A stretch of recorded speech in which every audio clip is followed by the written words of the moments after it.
Kin Live, magazine proche de Kinois. Kin Live, la vie à Kin. Tozwa mo meseno akopesa bino bansango na zela magazine Kin Live boyi malamba ndeko balandi bansango na mukuse yango yo mokonzi ya mboka Félix Tshisekedi apesi discours na ye ya état de la nation mercredi 11 décembre 2024 liboso ya ba député pe ba sénateur basangana ki na congrès wapi na molongo ya mambi ya mutuya alobeli Félix Tshisekedi atalisi détermination na ye pona bozongi ya kimia na Est Ekolo Congo RDC. Ba conseiller communaux ya Congo démocratique balalaki libanda ya primature pona kosenga bokoti na misala ya badroit na bango pe balaki kotika la liboso ya ndako ya mosala ya Judith Suminwa kino bosenga na bango ekozwa eyano. Lancement ya deuxième phase ya opération Ondobo mercredi oyo na stade des martyrs wapi commandant ya police na Kinshasa commissaire divisionnaire adjoint Blaise Kilimbalimba na commandant ya Leni basiliko sangisa ba élément ya police pona kopesa ba instruction ya sika sima ya discours ya mokonzi ya mboka na oetali état de la nation sima ko contrôle ville ya Kinshasa école RDC Afrique pe mokili to ya kaliboso na bino pona otalisa manso tokutanaki nango ignorance à latin moko na moko ayeba boko be masolo de tolobi Kin Live magazine proche de Kinois. Kin Live, magazine proche de Kinois. Kin Live, la vie à Kin. Bozwa mo meseno ya kolanda bansango na nzela ya Kin Live topesi bino mbote bipai biso bozuli baku ya kolanda édition ya lelo ekofungwama na bansango oyo. Mokonzi ya mboka Félix Tshisekedi Tshilombo apesi discours na oetali état de la nation mercredi 11 décembre 2024 liboso ya ba député pe ba sénateur basangana ki na congrès na maloba na ye na oetali sécurité Félix Tshisekedi atalisi détermination na ye ya kozongisa kimia na Est Ekolo Congo démocratique. Sources externes. Ba secteur nyonso elobami na discours ya mokonzi ya mboka ya état de la nation kobanda na sécurité, santé, éducation, agriculture, justice, économie, infrastructure, diplomatie, emploi pe bongo na bongo, abosani moko te. Liboso ya ba député pe ba sénateur, basangana ki na congrès mercredi 11 décembre 2024 na oetali sécurité, Félix Tshisekedi akumisi bokasi ya mapinga ya kubundela mobimba mabele Ekolo Congo démocratique pe lisungi ya SADC. Aujourd'hui, près de 7 millions de Congolais vivent loin de leur foyer, faisant de notre pays l'un des pays les plus touchés au monde par ce drame humanitaire. Je tiens à réaffirmer que nos efforts pour leur porter assistance et protection ne faibliront pas. Grâce à la détermination de nos forces armées et au soutien de la communauté de développement de l'Afrique australe, la SADC, nous avons repoussé les agresseurs et leurs supplétifs qui comptaient sur une victoire facile et immédiate. Kaka na likambo etali bokengi na Est, mokonzi ya mboka apesi matondi na lisungi ya SADC pe mokonzi ya mboka Angola Joao Lourenço kolandisama na komipesa na ye. Je tiens à exprimer ma profonde gratitude au président Joao Manuel Gonçalves Lourenço de la République d'Angola pour son engagement résolu en tant que médiateur dans la quête de la paix à l'est de notre pays. Je remercie également la SADC qui vient de renouveler d'une année le mandat de sa mission en République démocratique du Congo, la SAMI DRC. Discours ya état de la nation ezalaki libaku pona mokonzi ya mboka ya kolobela likambo ya kobongola mobeko likunzi na maloba na ye Félix Tshisekedi atalisi ete ezali motuya komanyola na mozindo na ntina ya buku likunzi. Cette situation nous invite à une réflexion commune. Il est peut-être temps d'engager une réflexion nationale sur une réforme constitutionnelle afin d'éliminer les failles qui ralentissent le fonctionnement de notre appareil étatique. Cette démarche consiste uniquement à lancer une initiative visant à inviter nos compatriotes à une réflexion sincère pour bâtir un cadre institutionnel plus adapté aux réalités et aux aspirations de notre peuple. Boyeba été ezali discours ya yambo ya état de la nation ya manda ya mibale ya mokonzi ya mboka Félix Tshisekedi. Tolobi Thibaut Koyoka.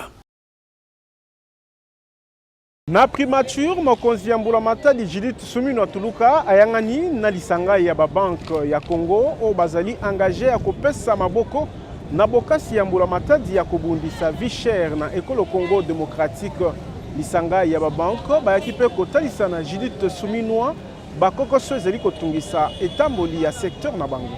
Wuta ebandeli ya sanza ya octobre eleki carburant ekitaki makasi na pompe na ekolo Congo démocratique.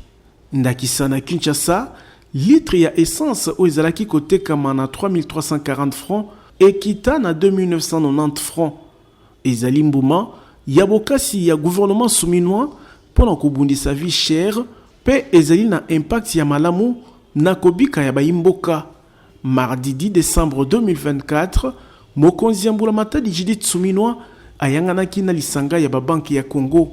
Na bokambami ya Marie-Gabrielle Kalinga, directrice générale ya Standard Bank, pe mokambi ya ACB, lisanga ya babanke partenaire ya Mbula Matadi na réussite ya bokiti ya talo ya carburant na pompe eyaki kosolola na mokonzi ya Mbula Matadi na likambo itali eteni ya mibale ya financement ya manque à gagner na secteur pétrolier. Nous avons été reçus par son Excellence Madame la Première ministre afin de discuter et de s'accorder sur les dernières étapes avant le décaissement par les banques commerciales. Il y a un consortium de banques commerciales qui ont décidé d'accompagner le gouvernement pour éponger le manque à gagner du secteur pétrolier. Donc nous sommes venus parler des dernières étapes avant le décaissement de ce prêt que les banques commerciales accordent au gouvernement. Nalibaku Oyo, kokisi ya babank, batel seki na mokonzi ya Mbula Matadi Judith Suminwa,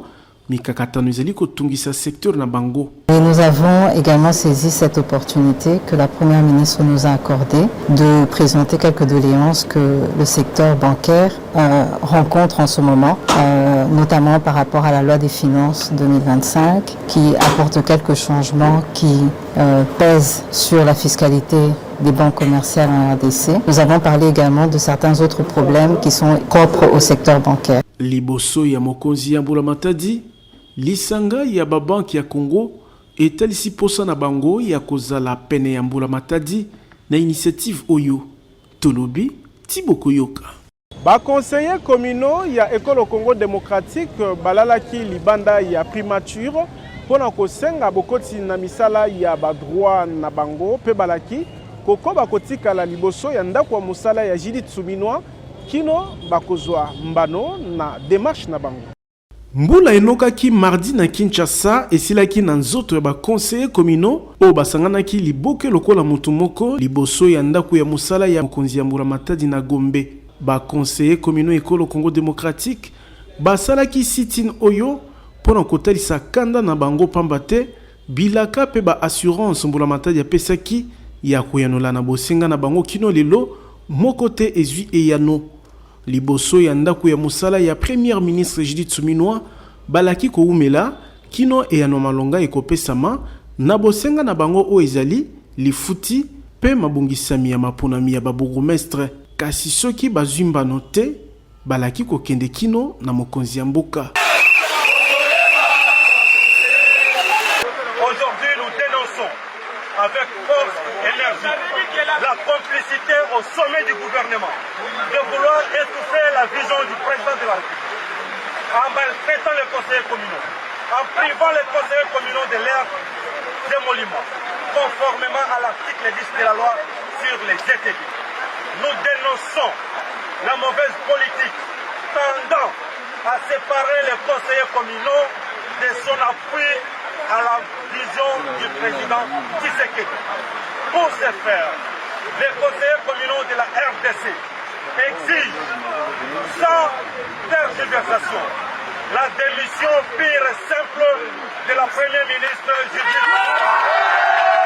Ainsi que la démission de son gouvernement pour n'avoir pas réussi la question de décentralisation. Nous ne quitterons pas la primature. Nous quitterons ici avec la copie de démission de la Première ministre à main pour déposer au président de la République. Uta boponami na bango, sima ya maponami ya 2023, ba conseiller communaux école Congo démocratique ba futa makate, pe bazangi bisika ya kosala mosala lolenge longobani. Nzoka, bazali ba ponami ya peuple congolais, lokola mokonzi ya mboka, ba députés nationaux, pe ba députés provinciaux. Tolobi, Tiboko Yoka. Lancement, il y a deuxième phase, il y a opération Ndobo, commandant, il y a police na ville, commissaire divisionnaire adjoint Blaise Kilimba Limba, peu commandant, il y a Leni, Basili Kosangisa, élément na bango, na stade de martyr, wapi bapesi ba directive, il y a Sikapona pour intensifier track, il y a Bakuluna. Sima ya discours ya mokonzi ya mboka ya état de la nation, vice-premier ministre ya intérieur et sécurité, apesi mitindo na police nationale ya komatisa makasi etumba contre kuluna na kopesa kanzela na eteni ya mibale ya opération Ndobo. Commissaire provincial ya police ya Kinshasa na boyokani na commandant ya légion nationale ya intervention Leli na Mokuse baebi na ko déployer ba troupe mbala moko na terrain pona kotiana misala mitindo ya mbula matadi na itinda ya mokonzi ya mboka. Nyonso ebandaki na stade de martyr wapi commissaire divisionnaire adjoint Blaise Kilimba Limba apesaki ba instruction lolenge ba opération ekosalama. Lelo toko gagner temps tobandaki na opération Ndobo oyo ezaki annoncé na ministre na biso ya tutelle. Sikoyo na banzi bozwaki briefing ona ba esika tozokende omoni tozi cérémonie pe toyembala moko tozokuta bino kuna na commandant Leni tozolanda bino na terrain ona efficacité ya makambo tolingi kosala kuna ezali ba ciblé bato wana baza ciblé bisika eyebani na bakartier wana ero bazali wana toza koorganize babengaka représailles parce que ekomaki soni bazoloba policier azokima kuluna. Est-ce que policier akokima kuluna?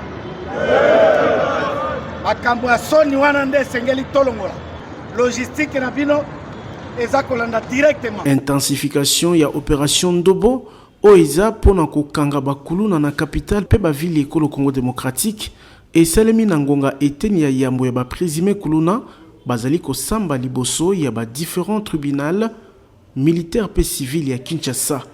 Tolobi, Tiboko Yoka.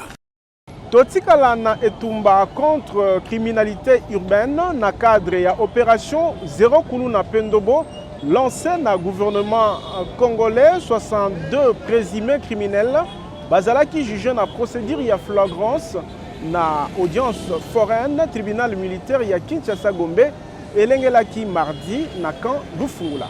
Tribunal militaire garnison ya Kinshasa Gombe efungolaki mardi na camp Lufungula ba audience foraine contre bakuluna ebele kati na bango ba élément ya FARDC ya police o bachamaki maboko na cadre ya opération Zéro Kuluna Pendobo.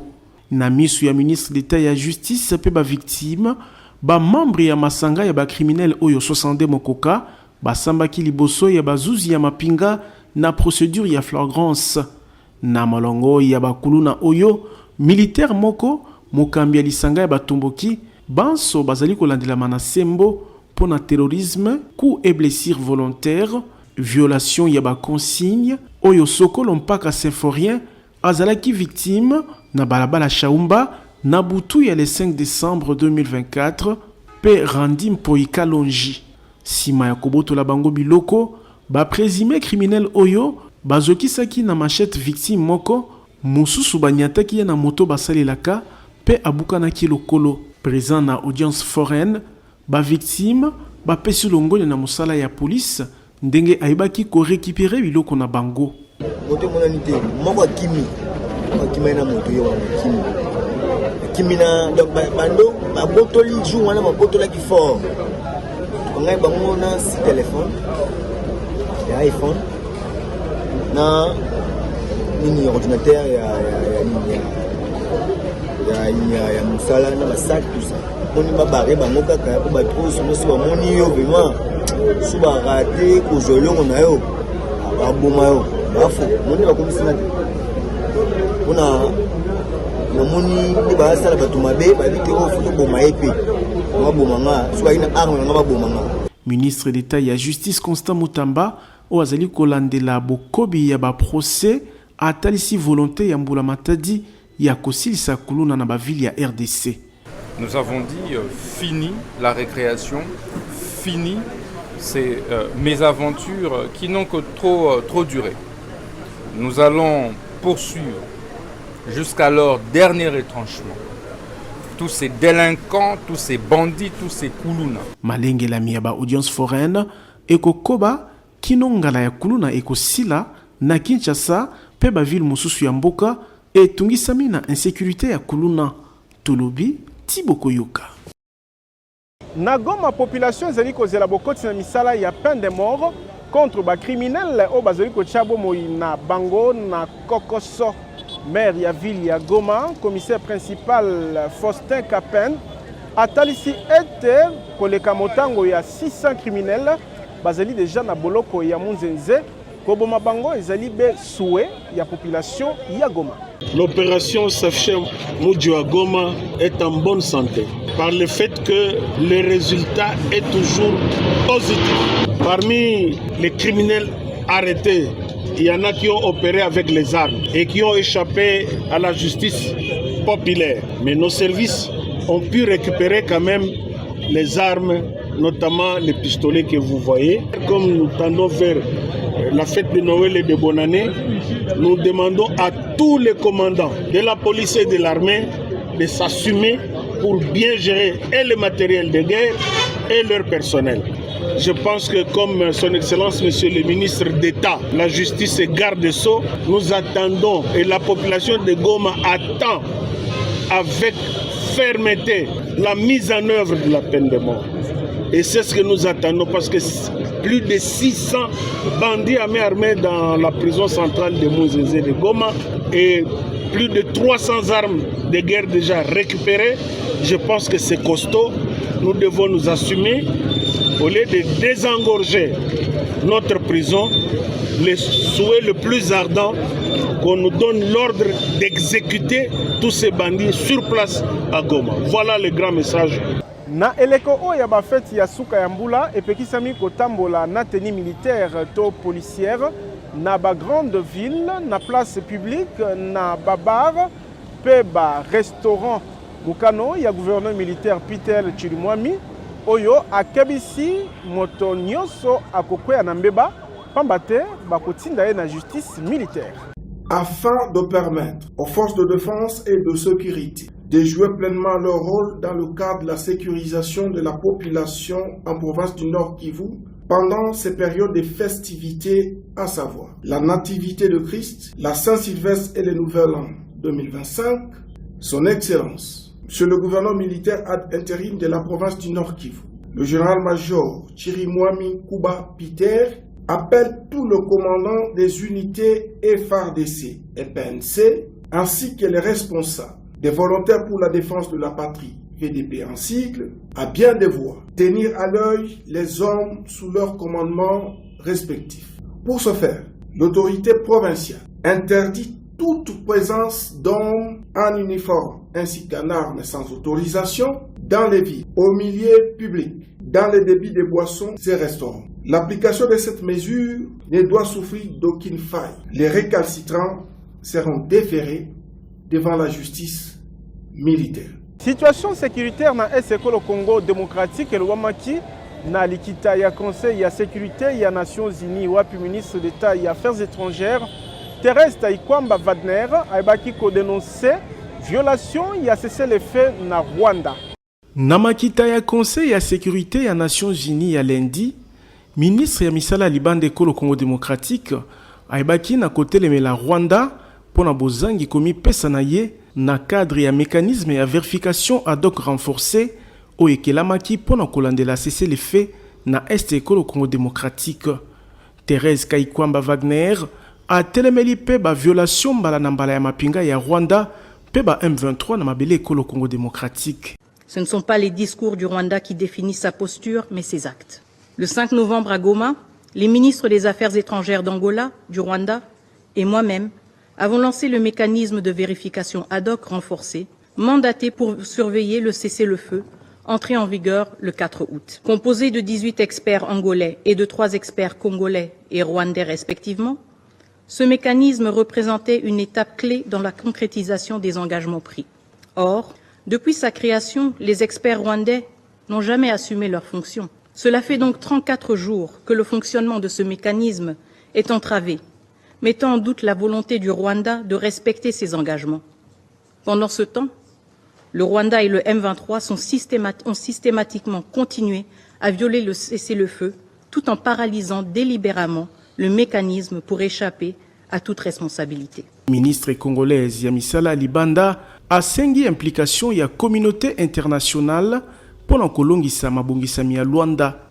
Face à ces réalités alarmantes, il est impératif que ce Conseil reste mobilisé dans son soutien au processus de Luanda et exige des parties le respect de leurs engagements.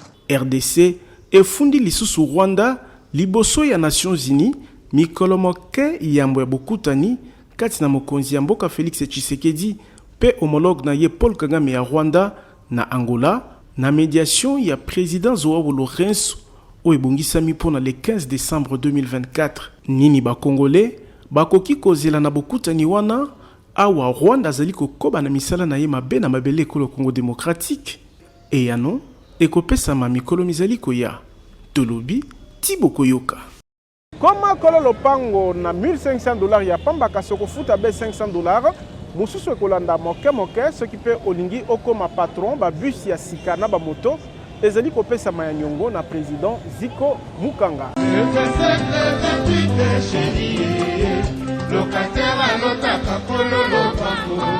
Soki olingi otika kolotaka kolo lopango na suka ya sanza pe kolongwa na vie ya kilocataire na Kinshasa, président Ziko Mukanga Makila Lumumba acheli bisomi bange na ba concession Mukanga 1 na commune ya Ntele pe Mukanga 2 na commune ya Maluku po okoma kolo lopango. Na ba concession na ye, lopango ya 20/20 ezali na $1,500 ya pamba, kasi okofuta avance ya $500 ya pamba o etikali okofuta moke moke pendant 12 mois. Avantage okozwa nulle part ailleurs na ba concession Mukanga MPD, ba dépôt ya mabaya, ba dépôt ya ciment, ya batol, pe ya ba barre de fer nyonso ezali sur place pour faciliter construction na yo. Ba forage ya mai pe mibange na ba groupe électrogène ezali pona ko alimenter ba quartier Mukanga. Avantage mususu ezali paysage ozali komona lokola kaka na Ottawa mopepe kitoko na yango. Ba visite ezali organisée jeudi nyonso na quartier Mukanga 2 na commune ya Maluku pe chaque samedi na quartier Mukanga 1 na commune ya Ntele. Kasi pona kosilisa chômage na RDC, président Ziko Mukanga aye na opération comme patron.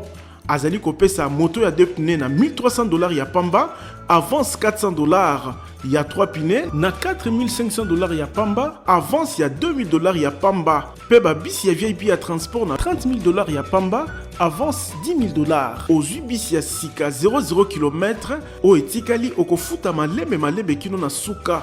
Adresse tozali na deuxième niveau ya galerie Efra na numéro 42 ya avenue Victoire, quartier Kauka na commune ya Kalamu. Kobuka na tendeko, opportunité epesa melio na président Ziko Mukanga Makila Lumumba o azali kokokisa vision ya chef de l'État Félix Tshisekedi na président Ziko ki locataire pe chômage et sili na RDC. Tolobi Tiboko Yoka. Cour ya cassation ebaki koyoka ministre ya finance ya kala Nicolas Kazadi na ekoti ya renseignant na likambo ya misolo ya balampadaire pe ba forage wapi député national Nicolas Kazadi abi na ko dénoncer légèreté tope lukuta ya IGF. Le renseignant Nicolas ata butu eumeli suka setongo eta na baloba instruction ya dossier ya présumé détournement ya misolo ya forage ya mai pe ya lampadaire isuki. Cour ya cassation ebaki na koyoka na audience publique ya lundi 9 décembre 2024 ba renseignant Guy Mikulu pe député Nicolas Kazadi. Ba renseignant nyonso mibale bazalaki liboso ya mofunda Mimai Kasenga, opérateur économique pe mokambi ya Stever Construct na François Rubota, ministre ya kala ya développement rural. Na déposition na ye, ministre ya finance ya kala, député national Nicolas Kazadi abwakisi mafunda ya IGF ya surfacturation pe akamo ete inspection générale ekoki kozala na légèreté to lokuta ya lolenge wana. Nyonso wana ezalaki lokuta non seulement ezalaki lokuta to démontrer yango, mais IGF ayaki na lokuta ebele alobaki mpe lisusu ke tofutaki toyebaki ke tozofuta nani baforage moko eza na $10,000 basomaki yango na Kingabwa oke baforage baimportaki yango na poto. Sikoyo eloko nazo comprendre te tina nini IGF eaccumulé lokuta ya ndenge wana mpona kosala nani mabe na intérêt nini nazoyeba te. Mais mpona ngai naza na kanda na bango te, bazali bato bayebi te ke oyebi ke na biso toza bana nzambe, toyebi ke même Juda aza kosala mabe me ayebi te ke akosala biso bolamu kosoko asalaka yango te, me Yesu abikisa biso te na masumu na biso. Donc nyonso wana ezokoncourir kaka na bolamu ya nzambe. Mpona Nicolas Kazadi, lokuta eyaka na ascenseur kasi vérité yango eyaka ben escalier malembe pe lelo ekomi. Il fallait ndenge wana boyeba ke depuis premier jour nazalaki moto ya liboso nazosenga ke bayokanga naloba ntango nalobi ke tokosala nani oyo babengaka briefing na la voix du na RTNC le 24 avril. Bajournaliste ya baréseaux sociaux balobi te asala te, pourquoi bolingi bopesa moyibi parole nyonso wana mpo bayebaki bien ke soki na lobi vérité ekobima. Mais tôt ou tard, vérité bima kaka lelo, vérité nyonso ebimi. Boyba été le 23 décembre 2024, cour ya cassation et koyoka plaidoirie à défense, per réquisitoire ya ministère public. Kassina Boye et tel si était Nicolas Kazadi, azali lavé na ba accusation nyonso elatakiye. Tolobi Thibaut Koyoka. Bokona misuna mine komi kozolobi kona bokasi ya fondation Oila. Nazela ya clinique ophtalmologique pédentaire super optique ezomi na rompwengaba na arrêt ya bus ya Zando. Eloko neloko ezalaka na ngonga nango soki lobi ezalaki milelo ngonga kozolobi kona bokono ya mino pe ya miso ekoki po fondation Oila ememeli bana ya Kinshasa ya basi pe mibali na bakongole nyonso ba matériel ya génération ya sika pona kobikisa bango na nzela ya clinique ophtalmologique super optique. O izeli na ba service spécialisé ndakisa ophtalmologie pona kobikisa bokono ya misu ata oyo balembana na ba matériel moderne oyo ba soin ezeli kopesa malokola kaka na mikili ya poto bongo ba lunette tozeli na ba verre progressif double foyer pe simple vision ya ba marque nyonso pe pona ba bourse nyonso traitement ya ba verre photo gré anti reflet photo max pona ba kumbi mituka ba kumbi wewa ezala bayebasa elaka ba smartphone pe ordinateur ezo salama na super optique esili wana te mobange na cabinet dentaire moderne pe ezali maladi ya minu esili kozwa lobiko na ba équipement ndakisa fauteuil moderne oyo ovandi netomati na cheval pasi bosana lobiko ezali koya chirurgie dentaire ya ba sorte nyonso ezali kosalama minu ekatana osekaka lisusu te awa mino ezali kozonga mobimba pamba te ba prothèse ya ba forme nyonso ezali kosalama soki mino ekoma salite super optique ezali kosukola pe blanchisserie dentaire ezali mino ezonga kongala lokola mapata radiologie dentaire pe ezali nyonso na prix ya bana mboka adresse tozali na rond-point-ngaba en face ya station Kobil esika bazwaka transport ya Zando maladi na yo ezwi lobiko tolobi Thibaut Koyoka. Kobembuka na mikili ya poto komi facile na nzela ya agence de voyage Tour du Monde service na promo fin d'année pambate na $800 ozwi visa aux États-Unis, Canada pe Europe. Kaka ndenge bayibatalelaka nzambe bayokisamaka soni te bakongolaise na bakongolais oyo balukaka visa na nzela ya agence de voyage Tour du Monde service bamonaka mikili ya poto na facilité. Lokola ba expert na mambi matali ba démarche ya kozwa visa mayele na expertise ya TMS et pesi ba kinoise na ba kinois en particulier pe ba congolais en général et belé ba visa ya kokende na Canada, États-Unis, Europe, espace Schengen pe bipai na bipai. lokola na tour du monde service ezalaka un coup une flamme. Charlène Banza o asalaki confiance na TMS azwi visa na ye ya Canada ndenge bozali komona na bilili. Bomo meseno ngulu ya kapela pentaba eliamaki sans plaignant lolenge ya kopesa Kinshasa au revoir. Ngapi nasalaki confiance yango tokomi awa, donc c'est sûr c'est vrai. Lokola TMS asukisaka ba démarche na ye na nzela te, Charlène Banza azalaki accompagné na ba équipe ya TMS na aéroport ya Njili wapi azwaki mpepo mpona kokende Canada. Tala ye na Montréal, bisengo na bisengo.